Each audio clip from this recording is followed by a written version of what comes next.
So members, this is where my libertarian vibes start to come out a little bit. Because when I joined the Ways and Means Committee, unexpectedly, when I first got elected, I started diving deep into tax policy.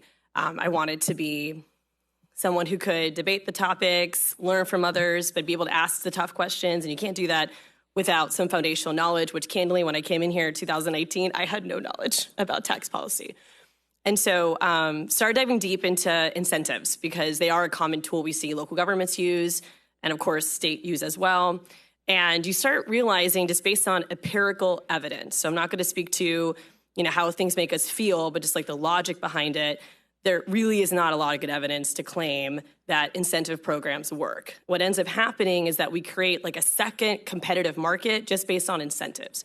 So when you have a free market, using air quotes, because I don't think any market is actually free. There's always government, pushes and pulls and some dynamic, whether it's subsidies or incentives or even just regulatory schemes. But it often becomes a structure where cities and states are competing with one another, not on quality of life, but on incentives. And so I actually really do appreciate the arguments being made. And I think there's a lot of truth to it, where we have seen, as just based on a 2022 APAGA study from November, and I did talk to EFI about this, but APAGA analyzed incentive payments, revealing that 64% of the 260 projects which received incentive payments were expansions of existing Florida businesses rather than attracting new companies in the state. And during that same review period, APAGA reported that almost half of the incentives were provided to businesses with over 1,000 employees.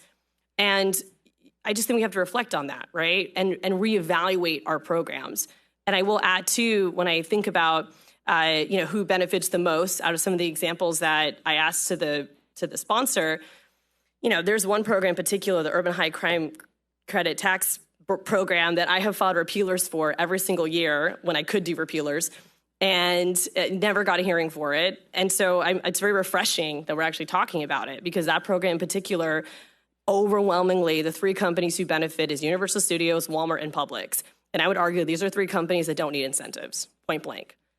And so I really do appreciate this bill. But I do want to add concern to my colleagues on the film industry, because candidly, in Central Florida, it's an important one. And I know that my IATSE workers are concerned. And so I would like to see some sort of carve out or even a revised program that's comfortable with leadership to ensure the film industry is not hurt in this.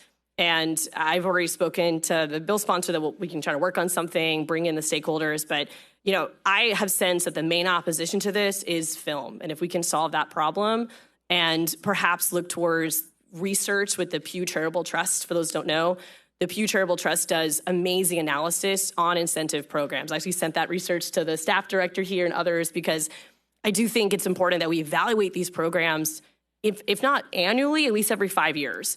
Because some of these programs, not only are they defunct, but they have been exploited by big corporations who got them in the legislature because they made donations.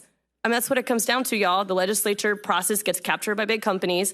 They lobby for their tax break. I've seen many in my short years of service, and that's not okay. We shouldn't be giving out tax incentives or tax packages because one company lobbies the hardest or hires the most expensive firm. And so I do see this as a good reset. But again, my concerns are around the impact on just arts and culture and film in general, as I do see that as a part of our economy that gets devalued a lot, but really is transformational for people's lives. So I would like to see some effort to address the concerns of those stakeholders, those workers. But candidly, when it comes to just incentives in general, I actually filed a bill this year, House Bill 473, for a quick plug. I only mention it because it would help end the race to the bottom by creating an interstate compact to stop the incentive chasing. And I was inspired to do that, not just by national partners, but there's a story of Kansas City versus Kansas City. And if you haven't heard it, you should look it up, where basically these two cities in different states kept competing with each other to move headquarters of big companies from one Kansas City to the other Kansas City. And it was all about incentives, who offered more that year. So they eventually made a truce to say, we're not going to play this game anymore. And I would really love to see states make those commitments to say, let's focus on investing in quality of life and not engage in this race to the bottom.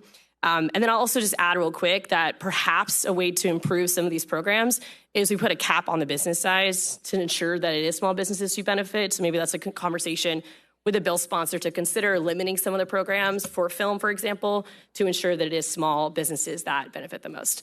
And so with that, I think the constitutionality concerns are definitely valid, but if we do the PCBs, and as long as they get 2/3 vote, they should be fine.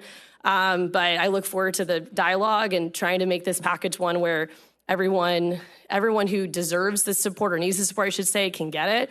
But we're also ensuring that this is not going to be a continuation of corporate welfare, or what I like to call corporate giveaways, which we should not be engaging in. Thank you, Chair.